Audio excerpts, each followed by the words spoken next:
Hi friends.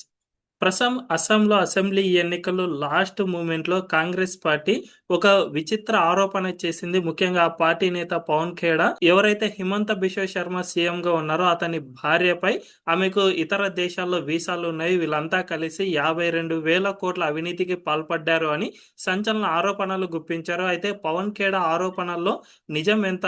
నిజంగానే Himanta Biswa Sharma and అతని భార్య కలిసి రాష్ట్రంలో అవినీతికి పాల్పడ్డారా?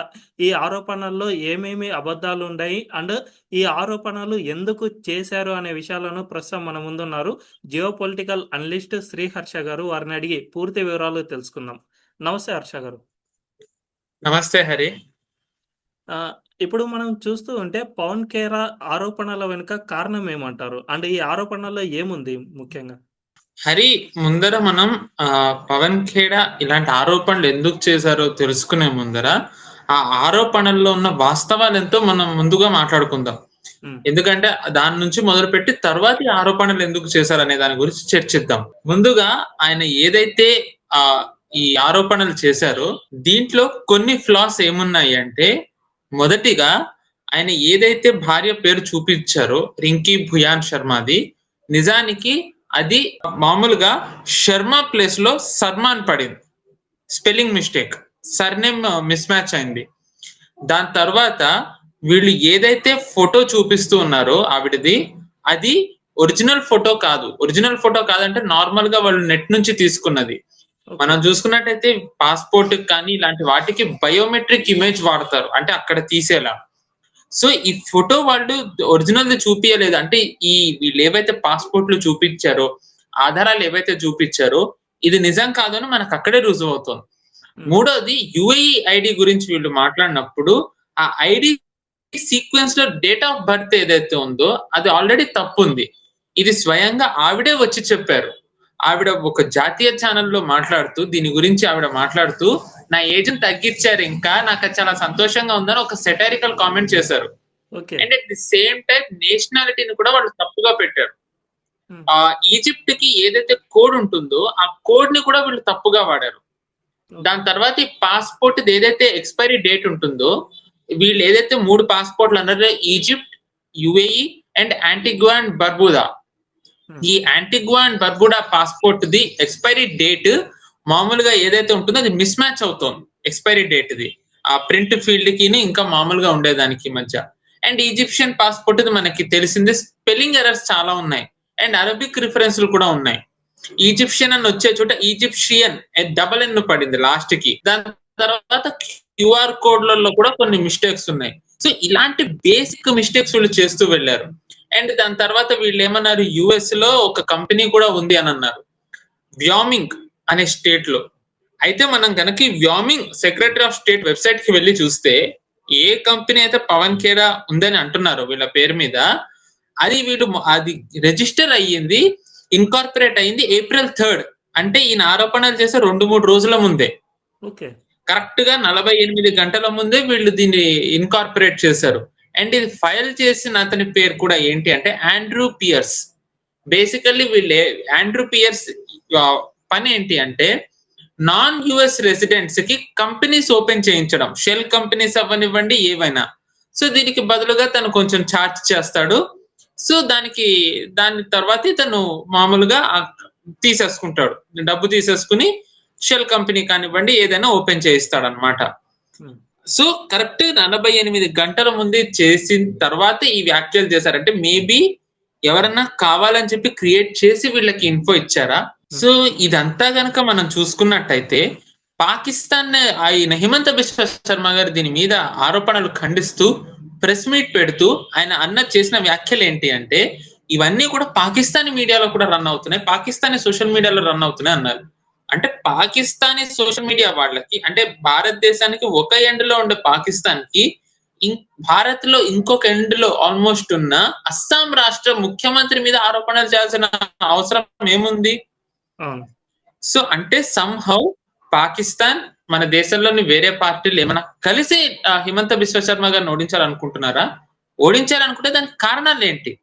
సో వీటన్నిటి గురించి మనం ఇప్పుడు చర్చిద్దాం. అయితే మీరన్నట్టు ఇప్పుడు ఈ పాస్‌పోర్ట్‌లలో మొత్తంగా స్పెల్లింగ్ మిస్టేక్స్ కానీ, లేకపోతే పాకిస్తాన్ నుంచి నరేటివ్ నడిపించడం కానీ, ఇదంతా ఇప్పుడే ఎందుకు చేస్తున్నట్లు ముఖ్యంగా ఇప్పుడు ఎన్నికలు జరగనున్న నేపథ్యంలో హిమంత బిశ్వ శర్మను ఓడించడమే లక్ష్యంగా ఇవన్నీ జరుగుతున్నాయా? అంటే మీరేమంటారు?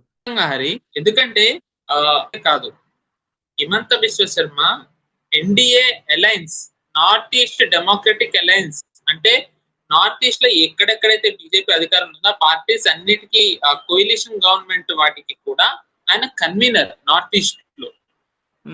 మనం చూసుకున్నట్టయితే మణిపూర్ లో గొడవలైనప్పుడు కూడా హిమంత బిశ్వ శర్మ గారు చాలా కీలక పాత్ర పోషిస్తూ వచ్చారు అక్కడ సమస్యని సద్దుమణిగించడానికి. ఇంకా చెప్పాలి అంటే ఎప్పుడైతే అస్సాంలో బీజేపీ గెలిచిందో 2016లో మొదటిసారి, దాని తరువాతే బీజేపీది ఎక్స్పాన్షన్, దాని అస్తిత్వం నిజానికి నార్త్ ఈస్ట్ లో మొదలవుతూ వెళ్ళింది. అంటే టెక్నికల్లీ నార్త్ ఈస్ట్ కి గేట్ వే అస్సాం కింద మారింది. మనకు తెలిసిందే ఆ నార్త్ ఈస్ట్ లో 8 రాష్ట్రాలు ఉంటాయి. ఒకటి అస్సాం, ఇంకొకటి అరుణాచల్ ప్రదేశ్, ఇంకొకటి మణిపూర్, ఇంకొకటి మిజోరాం, మేఘాలయ, నాగాలాండ్, సిక్కిం, త్రిపుర. ఈ 8 రాష్ట్రాల్లో 4 రాష్ట్రాలు అస్సాం, అరుణాచల్ ప్రదేశ్, మణిపూర్, త్రిపుర, ఈ 4 రాష్ట్రాల్లో సొంతంగా ప్రభుత్వం ఏర్పాటు చేసే స్థితిలో ఈరోజు బీజేపీ ఉంది. అండ్ నాగాలాండ్ లో బీజేపీ మైనర్ పార్ట్నర్ అయినా బీజేపీ లేకపోతే అక్కడ ప్రభుత్వంలో ఏదైతే మెజారిటీ కావాలో అది ఈ రోజు ఉండే పరిస్థితి లేదు. అండ్ మిజోరాం, సిక్కింలో అసలు ఏమీ లేదు, కానీ కూటమి గవర్నమెంట్ ఉంది. అంటే ఒక రకంగా ఫ్రెండ్లీ అలయన్స్ ఉంది అక్కడ. సేమ్ మిజోరాం లో కూడా, మేఘాలయలో కూడా అంతే. కాకపోతే ఇప్పుడు మేఘాలయలో కానివ్వండి, మిజోరాంలో మెల్లమెల్లగా ఎక్స్పాండ్ అవుతుంది బీజేపీ. సో మనం చూసుకున్నట్టయితే ఇక్కడ ఒక సిమిలారిటీ, బీజేపీ రైజ్ అవుతున్న టైంలో కాంగ్రెస్ కూడా పతనం మొదలైంది ఇక్కడ. And at the same time మనం చూసుకున్నట్టయితే అస్సాం ఎలక్షన్స్ ని బీజేపీ పార్టీగాను, దాని తర్వాత కేంద్ర ప్రభుత్వం, ఈ రెండు గనక చూసినట్టయితే ఎందుకు అంతర్జాతీయ కుట్ర దీని మీద జరుగుతుందో మనకు అర్థమవుతుంది. మనం ముందర ప్రభుత్వాన్ని గనక చూసుకున్నట్టయితే అస్సాంలో గెలవడం నేషనల్ సెక్యూరిటీకి చాలా ముఖ్యం. ఎందుకంటే మనకి తెలిసిందే లోవర్ అస్సాంలో కానివ్వండి, వేరు వేరు చోట్ల బార్పేట, దిబ్రూగఢ్ ఇలాంటి చాలా చోట్ల ఇల్లీగల్ ఇమిగ్రెంట్స్ ఓటర్ల వాళ్ళు అక్కడ ఉండడం కాదు, నివాసం ఏర్పరచుకోవడం విషయం కాదు, వాళ్ళు ఓట్లు వేసి సీట్లని ప్రభావితం చేసి ప్రభుత్వాలనే ప్రభావితం చేసే దిశగా వాళ్ళు అడుగులేస్తూ వెళ్తున్నారు. అందుకే హిమంత బిశ్వ శర్మ గారు డీలిమిటేషన్ చేసిన తర్వాత మేము 126 సీట్లలో కేవలం 103 సీట్లలోనే పోటీ చేస్తున్నాం. ఎందుకంటే మిగిలిన 23 సీట్లలో మాకు రావు, అక్కడ మియా ముస్లింలు ఉన్నారనే సార్. అంటే దీన్ని బట్టి అక్కడ ఎలాంటి అస్సాంలో ఎంత టైట్ సిచ్యువేషన్ బీజేపీకి ఉందో మనం అర్థం చేసుకోవచ్చు.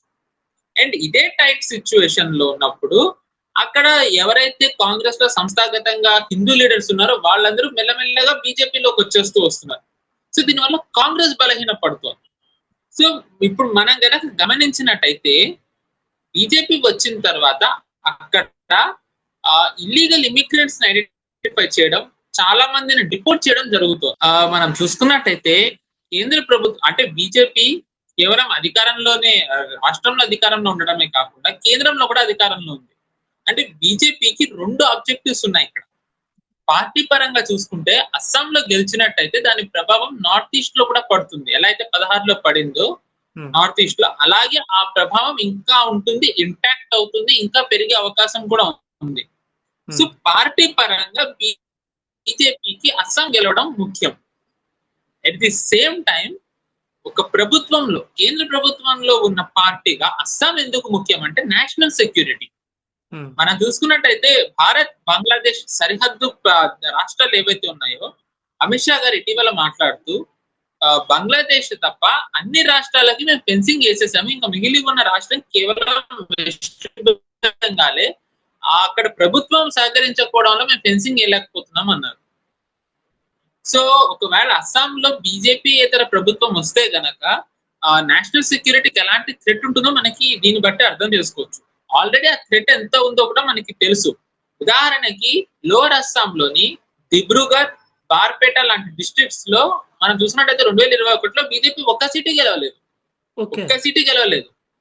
బీజేపీ అంటే మనం డివిజన్స్ వారీగా చూసుకున్నట్టయితే లోవర్ అస్సాం, నార్థన్ అస్సాం, దాని తర్వాత ఒక ట్రైబల్ బెల్ట్, ఇలా 5 ప్రాంతాలుగా విభజించబడితే కేవలం 3 ప్రాంతాల్లోనే బీజేపీకి మెజారిటీ వచ్చింది. 3 కూడా కాదు, 2.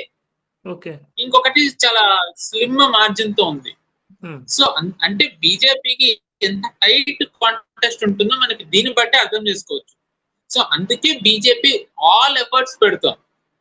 సో అందుకే బీజేపీ ఏంటి అంటే ఎలా అయినా తిరిగి అస్సాంని రిటైన్ చేసుకుంటే పార్టీ పరంగా ఎక్స్పాన్షన్ నార్త్ ఈస్ట్ కి ఉన్న పవర్ ఇంటాక్ట్ ఉంచుకోవడానికి హెల్ప్ అవుతుందని అనుకుంటుంది. At the same time national security పరంగా ఇంకా మనం సెక్యూరిటీ టైటన్ చేయొచ్చు, స్ట్రెంథెన్ చేయొచ్చు, ఇల్లీగల్ ఇమిగ్రేషన్ స్ట్రిక్ట్ యాక్షన్ తీసుకోవచ్చు అని అనుకుంటుంది. హ్మ్. ఇది బీజేపీ వర్జన్. కాంగ్రెస్ వచ్చేసరికి ఈ ఇది ఒక నెరేటివ్ తేవడానికి కారణం ఏంటి అంటే మనం చూసుకున్నట్టయితే 2024 సార్వత్రిక ఎన్నికలు అవుతున్నప్పుడు కూడా అమిత్ షా గారికి వాయిస్ మ్యానిపులేషన్ చేసి ద్వారా ఒకటి ఫేక్ వీడియో కూడా నడిపారు. అవును. దాని వల్ల దళిత సీట్ రిజర్వేషన్లు ఇంపాక్ట్ వచ్చింది. తీసేస్తామని కరెక్ట్. తెలంగాణలో మాట్లాడిన దానివల్ల సీట్ విషయాన్నే మొత్తం దాన్ని మార్ఫింగ్ చేసేసి దళిత రిజర్వేషన్లు తీసేస్తామనే విధంగా వాళ్ళు మార్ఫింగ్ చేసేసారు. కరెక్ట్. సో దీని వల్ల బీజేపీకి ఎంత నష్టం జరిగిందో కరెక్ట్, ఇది ఒక్కటే చేసి ఉండకపోవచ్చు, కానీ బీజేపీకి 240 సీట్లు రావడంలో దీని ప్రభావం కూడా ఉందని అంటారు. హ్మ్. సో అంటే ఇలాంటి ఫేక్ నెరేటివ్ నడపడం వల్ల బీజేపీ మీద ఎలాంటి ఇంపాక్ట్ పడుతుందో కాంగ్రెస్ కి 2024లోనే అర్థమైంది. మీకు నేను ఇప్పుడు స్టేక్స్ ఎందుకు బీజేపీకి హై ఉన్నాయో చెప్పాను.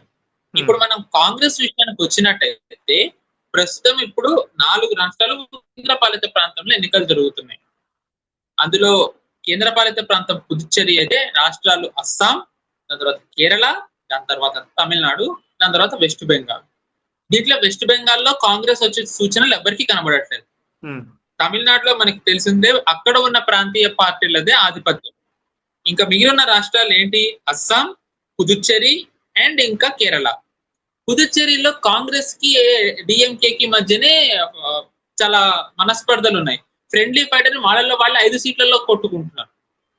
సో పుదుచ్చేరిలో కూడా ఛాన్సెస్ తక్కువ ఉన్నాయి. ఇంక ఇప్పుడు మనం చూసినట్టయితే కేరళ, ఇంకా దాని తర్వాత వచ్చేది ఏంటి? అస్సాం. కేరళలో మనం చూసుకున్నట్టయితే గనక గత 40 ఏళ్లుగా ఎప్పుడు కూడా ఒక గెలిచిన పార్టీ మళ్ళీ అధికారంలోకి రాలేదు. ఒకసారి కమ్యూనిస్టులు అయితే ఇంకొకసారి కాంగ్రెస్. దీన్ని మొట్టమొదటిసారి పినరై విజయన్ ప్రభుత్వం 2021లో తిరగరాసి వాళ్ళు మళ్ళీ అధికారంలోకి వచ్చారు. సో ఇప్పుడు కాంగ్రెస్ శతవిధాలా ప్రయత్నిస్తుంది అక్కడ వద్దామని. కానీ ఎంత లేదన్నా బీజేపీని ఓడించి మళ్ళీ అధికారంలోకి వస్తే కాంగ్రెస్ పర్పస్ పెరుగుతుందా? కమ్యూనిస్టులను ఓడించి మళ్ళీ అధికారంలోకి వస్తే కాంగ్రెస్ పర్పస్ పెరుగుతుందా? మనం ఇది అర్థం చేసుకోవాలి. అది కాకుండా బీజేపీ మామూలుగా మోదీ గారు వచ్చినప్పటి నుంచి ఒకటి ఏం నడుస్తుంది, వాళ్ళు ఒక్కసారి కనుక వాళ్ళు ఒక రాష్ట్రంలోకి వస్తే దాన్ని పాతుకుపోతారు. దానికి తగ్గట్టుగానే అన్ని రాష్ట్రాలు కాకపోయినా 90% రాష్ట్రాలు వాళ్ళు ఉన్న అధికారంలో ఉన్న చోట్ల వాళ్ళు తిరిగి రీటైన్ చేసుకోగలుగుతున్నారు. ముఖ్యంగా మోదీ గారు ప్రధాని అయిన తర్వాత నుంచి మహారాష్ట్ర కానివ్వండి, ఉత్తరప్రదేశ్ కానివ్వండి, ఇప్పుడు చెప్పుకుంటున్న అస్సామే కానివ్వండి, ఇలాగా మధ్యప్రదేశ్, హర్యానా ఇలా. సో ఇలాగా ఉన్న కంచుకోటలుగా మారుతున్న రాష్ట్రాల్లో అస్సాం కూడా ఉంది. అయితే అస్సాంలో గనక బీజేపీని ఓడించినట్టయితే నరేటివ్ పరంగా అది కాంగ్రెస్ కి ఎంతో మోరల్ బూస్ట్ ఇవ్వడమే కాకుండా నార్త్ ఈస్ట్ లో కూడా బీజేపీ ప్రభావం తగ్గించే అవకాశం ఉంది. సో కేరళ గెలవడం ముఖ్యమే, కానీ కేరళ కంటే అస్సాం నరేటివ్ పరంగా కాంగ్రెస్ కి ఎక్కువ పనిచేస్తుంది. సో అందుకనే ఈ ఫేక్ న్యూస్ అంతా రన్ చేసి ఆ ఓటర్లలో ఒక కన్ఫ్యూజన్ తెచ్చి ఏ హిందూ బ్లాక్ నైతే ఒకటేలా ఉంచి కన్సాలిడేట్ చేసి గెలవాలి అని చెప్పి హిమంత బిశ్వ శర్మ చూస్తున్నారు. ఆ బ్లాక్ లోనే ఒక చీలిక తెచ్చే ప్రయత్నం కాంగ్రెస్ చేస్తుంది. అందులో భాగంగానే పవన్ కళ్యాణ్ వ్యాఖ్యలు చేశారు.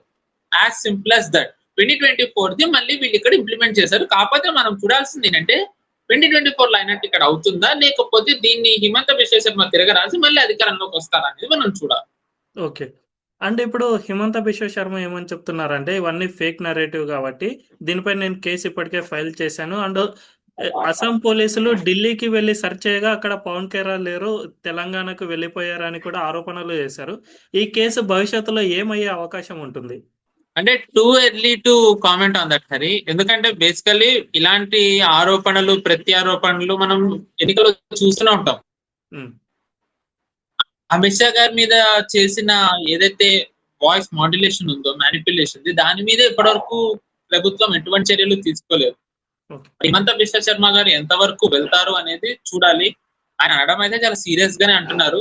బట్ స్టిల్ యాక్షన్ పరంగా ఆయన ఎలాంటి చర్యలు తీసుకుంటారు అనేది మనం వేసి చూడాలి. ఎందుకంటే ఆల్రెడీ గౌరవ్ గొగోయ్ మీద ఆయన ఇన్వెస్టిగేషన్ చేశామని, సిట్ ఉందని చెప్పి పాకిస్తాన్ లో ఎలాగ ప్రభావం ఉంది, కనెక్షన్లు ఉన్నాయి, ఇవన్నీ కూడా చెప్తున్నారు. ఎందుకంటే ఎన్నికల ముందు చేసినట్టయితే సింపతి ఓట్లు వచ్చే అవకాశం ఉంటుంది కాబట్టి బీజేపీ ఆచితూచి వ్యవహరిస్తుంది. మరి ఇక్కడ ఇప్పుడు కూడా వీళ్ళు ఎలా నిజంగా చేస్తారా లేకపోతే చెయ్యరా అనేది మనం వేచి, నాకు తెలిసి ఎన్నికల తర్వాత మనకి తెలుస్తుంది. మీద ఒక స్పష్టమైన ఒక పిక్చర్ వచ్చే అవకాశం ఉంది. థ్యాంక్ యూ హర్ష గారు. ఈ విషయం మీద పూర్తి అవగాహన కల్పించినందుకు ధన్యవాదాలు. Thank you Hari. నమస్తే.